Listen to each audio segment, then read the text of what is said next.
Hello, people. Welcome to another edition of Friday Night Knives here on A Dose of Drew. I am said Drew, and tonight we are going to be talking about the Kershaw Covalent, one of the new Kershaws using the Duralock. This one happens to be a little bit unique, hence why it is first up on the reviews. Trying a new lighting thing. Not sure if I like the way the shadows are going, but we'll work with it. A couple of things right off the bat. Number one, it is both light and mid-size, so give us a little bit of room here. Start looking at it, get it right up on that little bit. Little over 7.5 inches, about 7 5/8. It is a end-mounted bit. I'll say 7 5/8 if you count the clip, and you should because it actually wraps around all the way. This also gives us this wonderful little bit over 3 inches on the blade, but the cutting edge as the crow flies is right at that 3 inch. So know your local laws. All right, so it's there. It's got decent dimensions. It's right in that mid size. We'll go a little bit on the weight as well. So you got the hard numbers right off the bat, 2.82 ounces. So it's under that ounce per inch metric that a lot of people like. All right, so here we go with the other one right there. So a couple bits. We'll go with the large bits here. The Spyderco Paramilitary 2. You can see it is slightly smaller. And the Para 3 lightweight. You can see it is slightly larger. Hand space is fairly similar to the Para 3 with a little bit more blade. Not quite a choil, but there is definitely room for a finger. And if you look at the beak on the Paramilitary 2, it's actually not too far off on the hand space possibilities there either. Interesting little bit. Spoiler alert, I like this Kershaw a lot. It is an interesting entry into the market from Kershaw, one that I hope they continue to push with. Do a couple of more comparisons. In fact, we'll do Kershaw itself. Just a blur. You can see similar in overall size towards the blur, and not just any leak, but a random leak. Slightly smaller than the leak. Hand space, very similar. Blade length, slightly more. Height, all that stuff. We'll get to that. This, in so many ways, the choil or finger space you wish you had on the blur, this has, while giving you all of the other benefits of the blur. Almost the same hand space and basically the same blade space as if you'd had a choil. Interesting bit, because one of the few things that I really wish that blur had was, instead of a recurve there, I wish it had a finger space. I will use the finger space 100,000 times for every one time I use the little bit of recurve there. Anyway, all right, so blur out. Random leak out.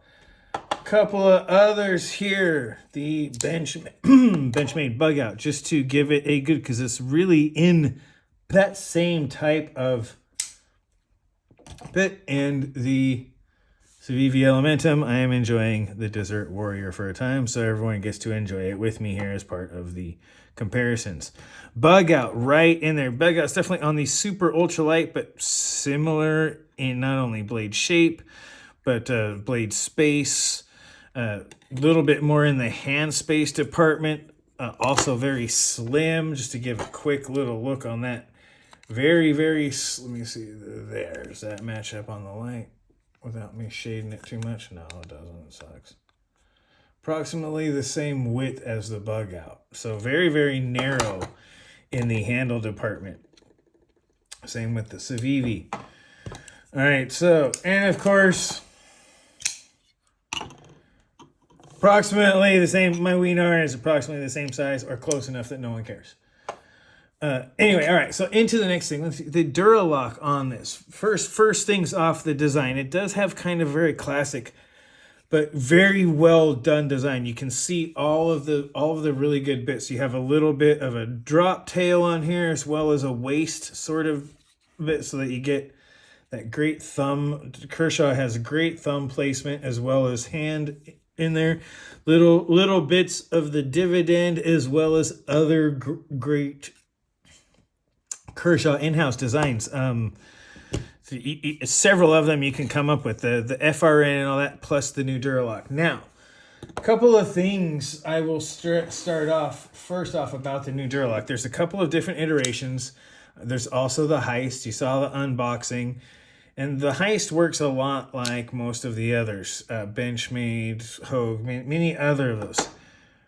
I really want to bring attention to, and I'm going to fail it because I'm going to try and do this sideways and I haven't been practicing. But there's a neat little trick that the Covalent has as part of the design, and it is absolutely fantastic.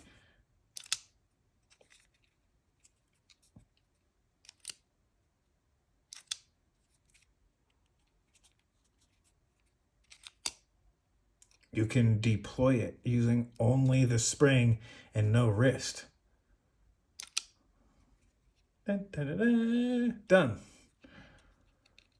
Ooh. It can be failed, so you gotta, I've been working on the timing.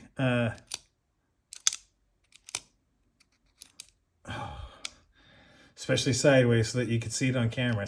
It's definitely something I haven't perfected yet. But you can, if you're used to the other ones, which I am, if you're used to timing like a Benchmade or something, it's a little bit different. As well as the other Duralocks. It takes a little bit of use. But it does have a flipper. And it's easier to close like that than it is open. But you can just open it with the spring alone, and it fully locks. The geometry and everything is absolutely fantastic. That being said, it's also, as you saw with all the dimensions, it's really quite good on the ergonomic side of it. The design, that working with the hand, how it goes. The end-mounted reversible clip is as deep carry as you can get. It goes all the way into the pocket, and all you see is the clip. And the black clip is really nice for that, because it's even on like other than light clothing like khakis or something, which you definitely should have other colors to match clothing if you haven't already done that with your knife collection. A dart clip is nice because it does go with just about anything like jeans or things you might wear. It's not everything, like I said, light colors that will show up, but it does help. And the deep carry means that the knife's all the way in your pocket. That's what I said. If you're someone who needs to access a knife with gloves on, or like in the cold where you don't want ice and stuff on your fingers going into your pocket and getting closer to your skin, this may not be. That's where you can get, or you can use a lanyard to pull this out, where it does have that lanyard option. And it is rounded, so it can be used, and it is a good pull spot. So you don't lose a whole lot on there. So the deep carry for most people, the lightness of it, the ergonomics, it works on the overhand grip. It doesn't have a full choil. I understand with the, why this doesn't have a curve, a concave curve that would look like a finger choil right there. Though it would be really nice to have something like that in the overhand or pinch grip, which this knife does accommodate well. Very ergonomic, lots of finger space. Right? You can get all three fingers in here with the finger up. If you're choked up, you can get the fingers up in there. If you have one up, you don't need to have a finger up on the choil to get good scoring areas. Use the wood block again for the. Right, I can score and I can even get way down there and just have a finger on it and get really, really tight without having to worry too much. Or have my fingers completely protected from running up on the blade and still have a decent idea of where the tip is. Roll over to get to a envelope or anything like that. Definitely nice. It has a really, really good positive stop for the thumb on there. Again, I really wish there was some convex, or I should say concavity to that curve right there instead of just a straight on the flipper.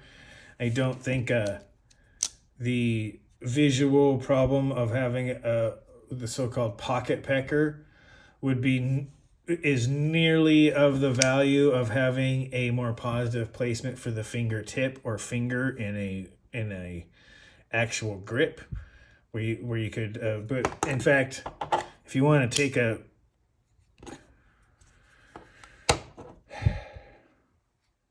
hint from Kershaw's own design. The slight bit of curvature right there that the finger can hit, so you could do a very light curve, gives enough positive placement that the leak, especially the reverse Tanto version of the leak, which has a slightly more curved design, is my favorite one for this grip option particularly.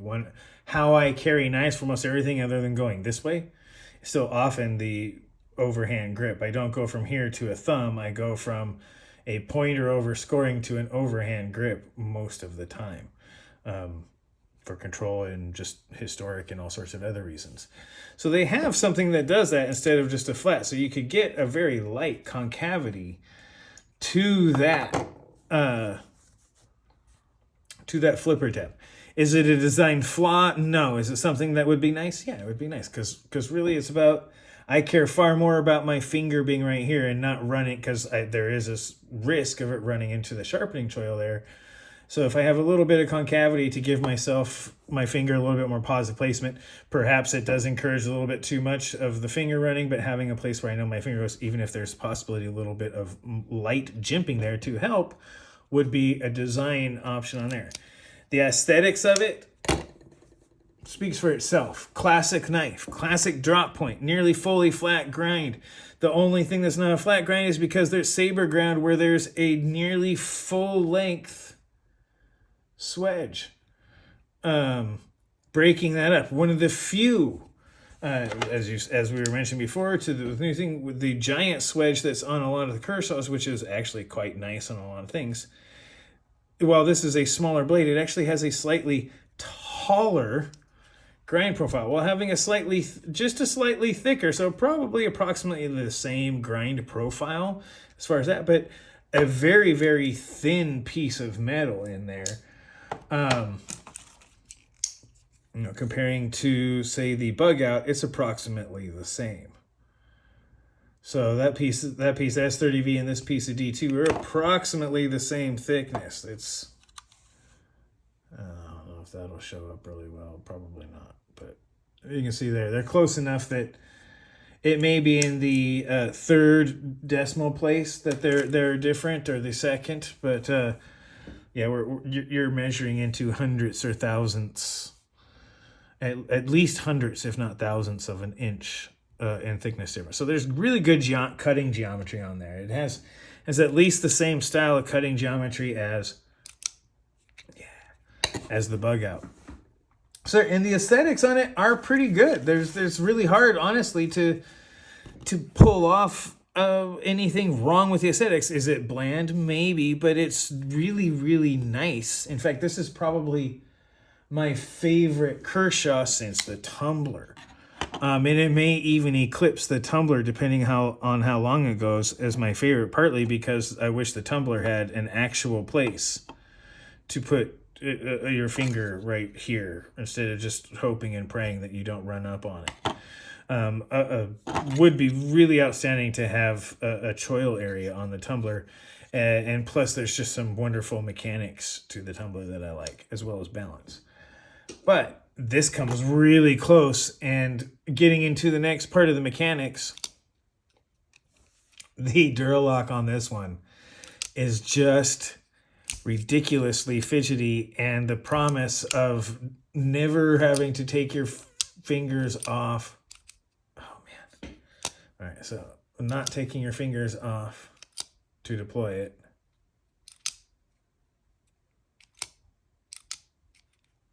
Is really, really, it has some friction, so it's smooth, but it doesn't, you can pull back and swing it free. It's running on KVT bearings when it's not, I believe. Yeah, it's running on, look, let me double check that one more time because I'm pretty sure I saw it. Yeah, it's running on bearings inside there, so which makes it nice and smooth. But so all the friction's coming from the actual spring tension against the tang from the crossbar, which is interesting.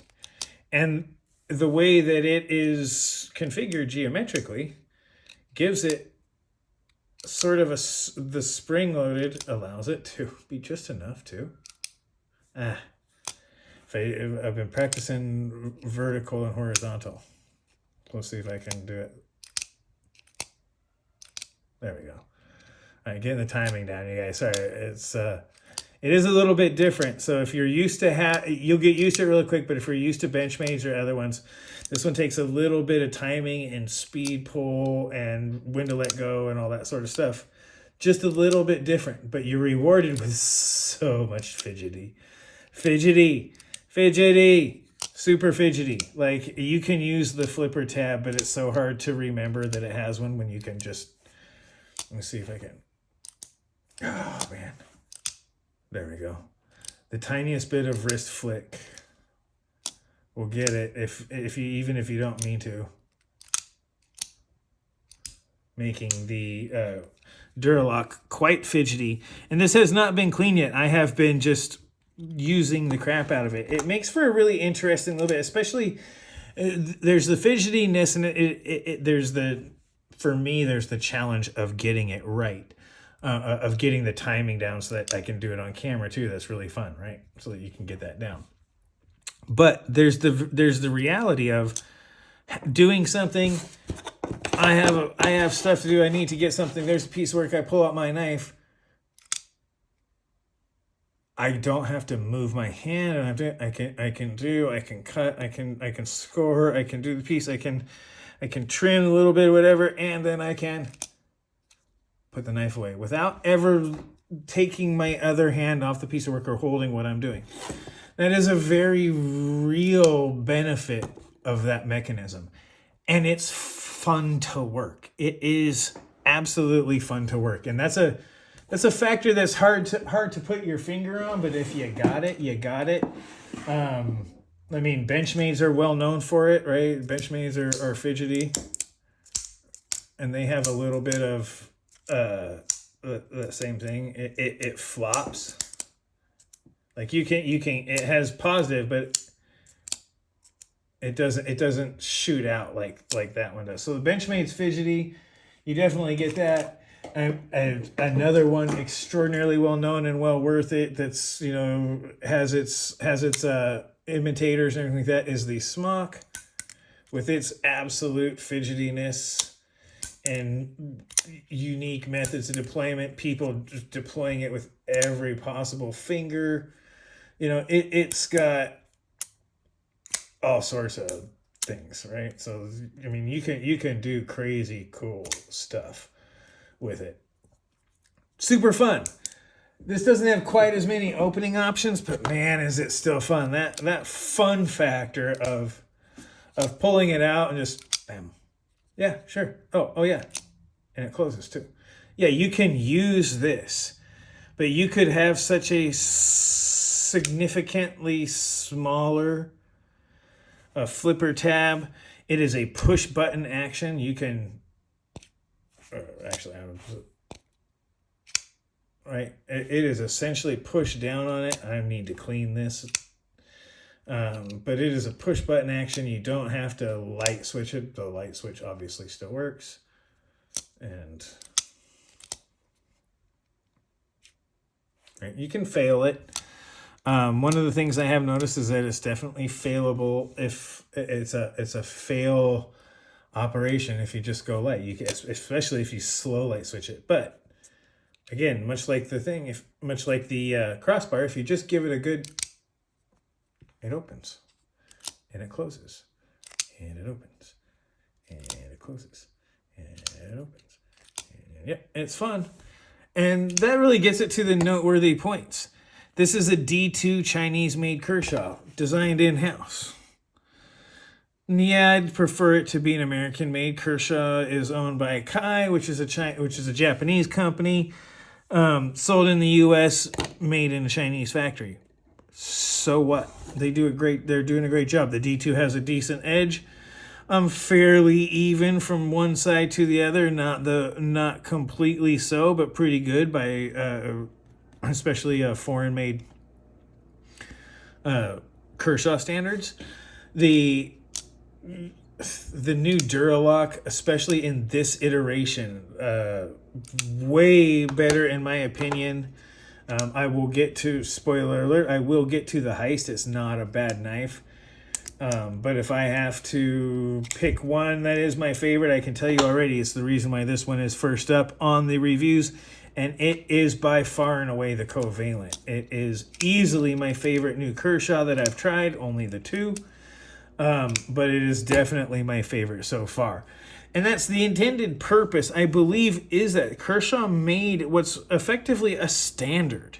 They made a really good standard. It's got D2. It's got a black washed oxide finish to help with corrosion resistance, which D2 would be prone to in more moist environments. It's not stainless or stain resist. It is stain resistant.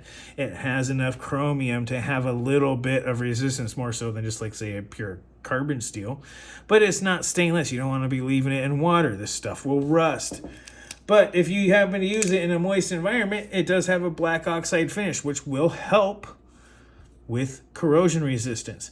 It has a fiberglass reinforced nylon. There's lots of different names for it, but basically it's fiberglass and then nylon molded over it. It has full liners on there, so it's not as light as, say, like a bug out, but it does have full liners that actually could probably use some skeletonizing, to be perfectly honest. Could probably use a significant amount of skeletonizing with, to lose some weight and maximize, get something like here and then some skeletonizing across the back or something to truss the interior lining to lose some weight. But with a full unskeletonized liner, it's still below that ounce per inch thing. It's still below 3 ounces for a 3 1/4 inch blade. 3 1/8, whichever. It's below 3 ounces. The blade is a little bit over 3 inches long.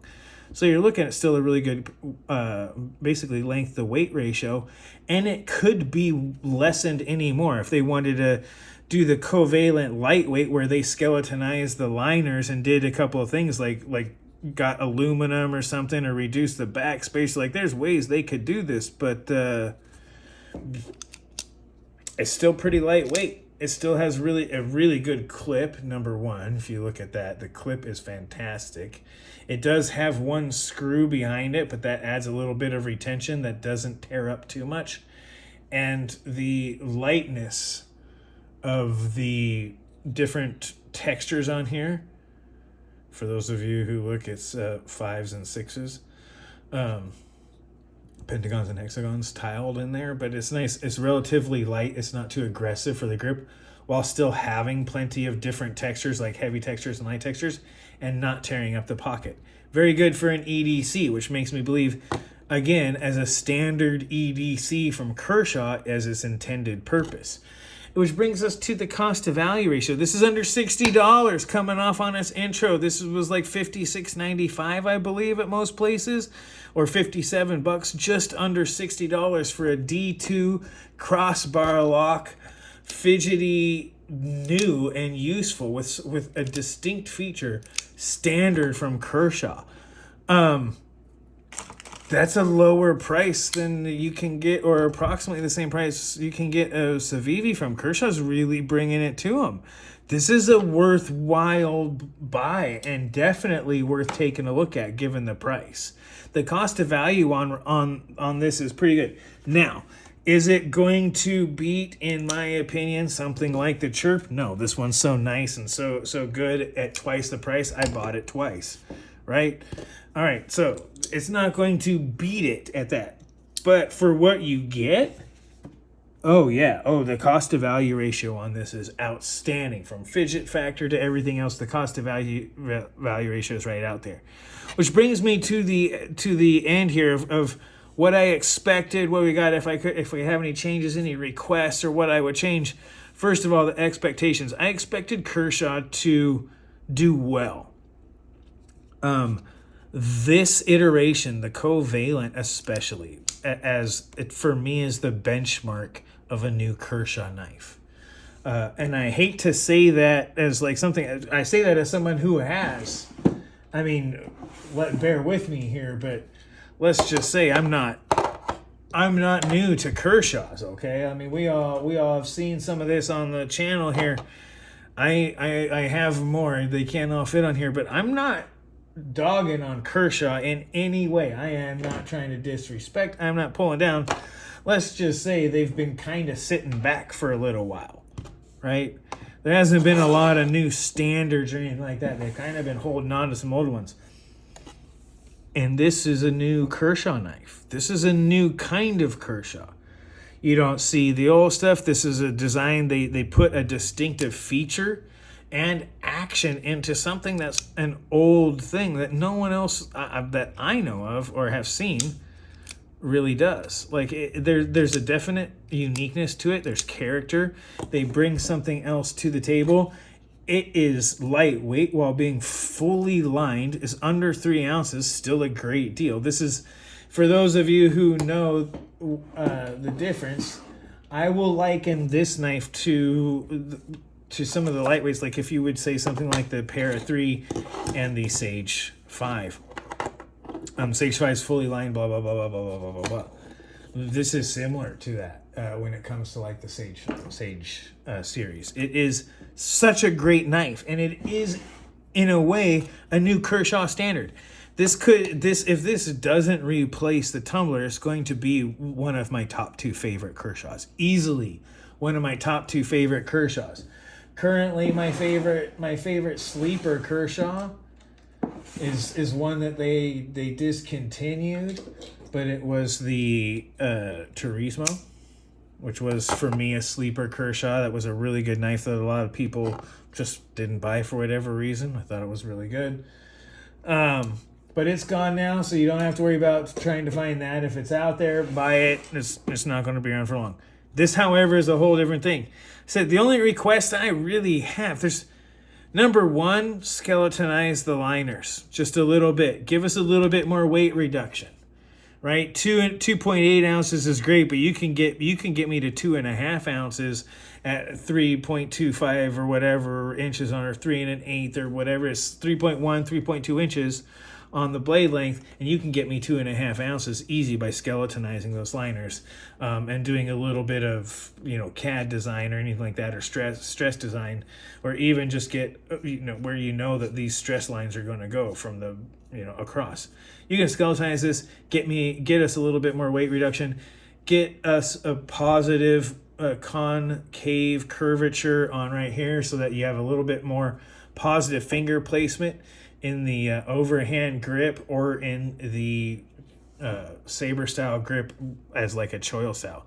You have there's the right angle. There's no reason you can't put just the tiniest little bit of concavity there, so that your finger has a very positive grip. Just about the only thing I can think wrong.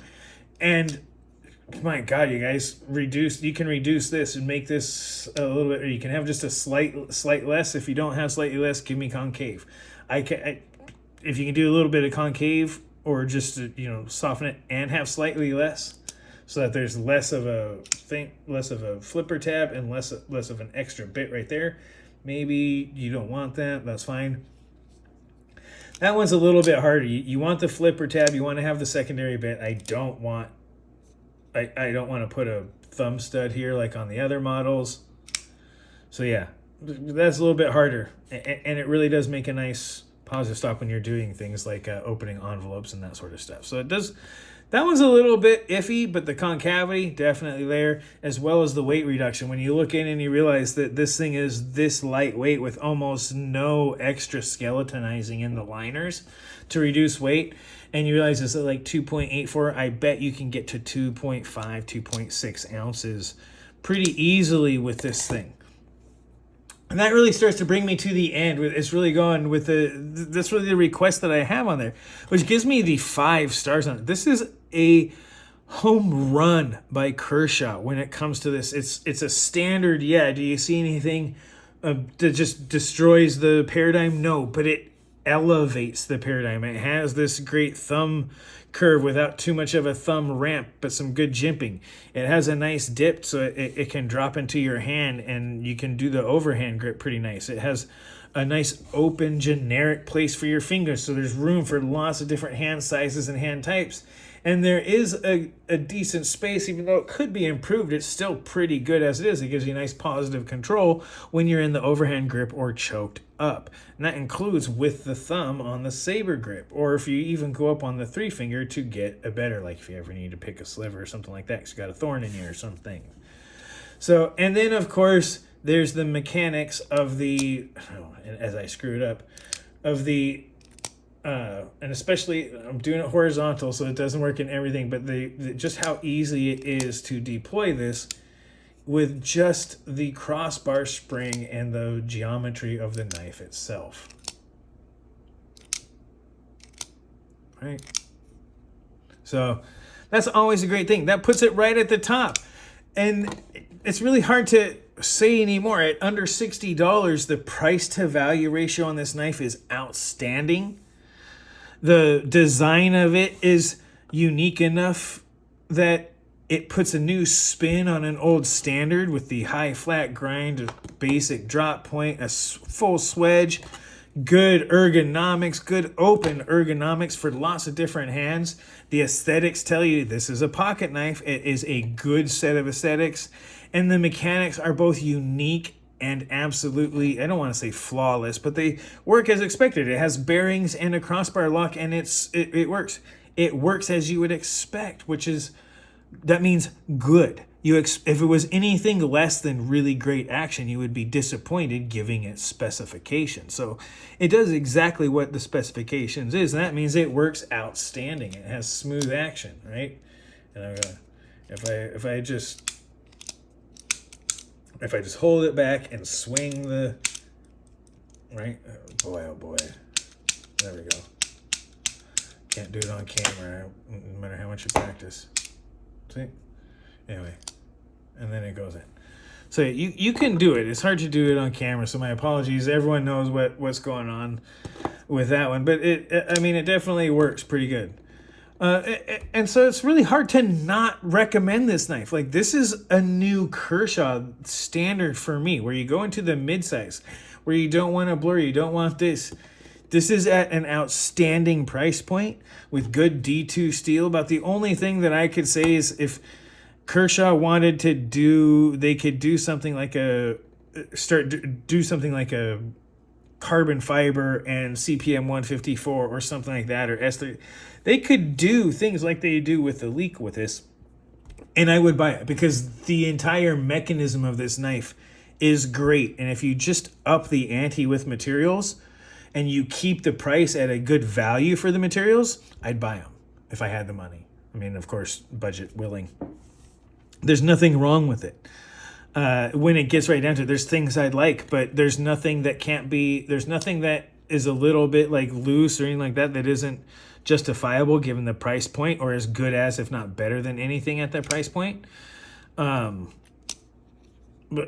the action is so unique and fun, and it gives it enough character that it gives Kershaw its own brand identity with an already well-known mechanism.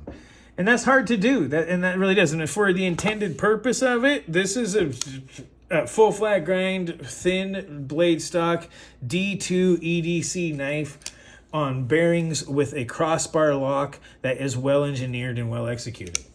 That is an outstanding EDC carry, and it does its purpose well. Its cost value is right. That's 5 stars. Recommend this knife all day. We're running a little bit in past the 30-minute mark. I'm trying to keep these low, you guys, and I don't always do so well at it. But one shot, one take, and there we are. New Kershaw Covalent. Absolutely highly recommended. It comes at the top of my... If there's somebody who wants just one pocket knife and they want a really good budget pocket knife, this right here, get it. The Kershaw Covalent. It is probably the best new pocket knife I've had in a long time, regardless of budget or price, just given its unique action and the character of its action. Like, it gives the knife personality and character to be able to do that. Oh man, and sideways doesn't always work like you hope, but it has enough to give it its own unique spin and its own unique character, and that's good at any price. And when you have it at a budget level and realize that Kershaw does have if this can take off, Kershaw likes to do special units. I would love to see it. I would love to see this knife take off because it deserves it. This knife is well done, and that crossbar lock is just unique enough in the Duralock configuration, specifically in this model especially, that this is, as far as I'm concerned, what Kershaw should continue to work on or keep in the future. This model needs to stay with Kershaw. It is probably one of the better examples of what I would call a folding pocket knife standard, where you just have a good drop point, open hand space so that you can get in there. What's becoming a deep carry clip. They don't prioritize it over the lanyard, but they make sure that there's lanyards for people who do have to wear gloves or work in cold climates or in cold climates, especially for something like the Duralock that is so well known for being able to be used with gloves and otherwise. So, yeah, really, really good job by Kershaw on this one. Kudos. Well done. Absolutely well designed. Highly recommend the Kershaw Covalent. 5 stars. Gets it in every category. The design, I like the look of it. You may not, but you can tell that it's a pocket knife and what it's for. It tells you what it is, and it doesn't lie. What you see is what you get. So there you go. The mechanics on it, outstanding. Is it flawless? No, but the cost to value at under $60 for that price range, almost. It's just about, for under $60, that's about as flawless as you can get. And if you expect much, well, don't, because you would have to pay more to get anything close to that, even from other manufacturers, or even in Kershaw's own line. You would need to get at least that much. So it's really good. And as a noteworthy point, Kershaw has made a new standard again. They're not the only one. There's other standards, but it's something that's out there in a D2 Duralock crossbar configuration. This is fantastic and highly recommended. That's it, you guys. That has been your Friday Night Knives edition. Kershaw Covalent, 5 stars, highly recommended. Go ahead, watch this twice, comment as much as you like, be mindful of side effects, and remember to subscribe. This is, again, Friday Night Knives. This has been your dose of Drew. I am said Drew. You guys have a great rest of your night.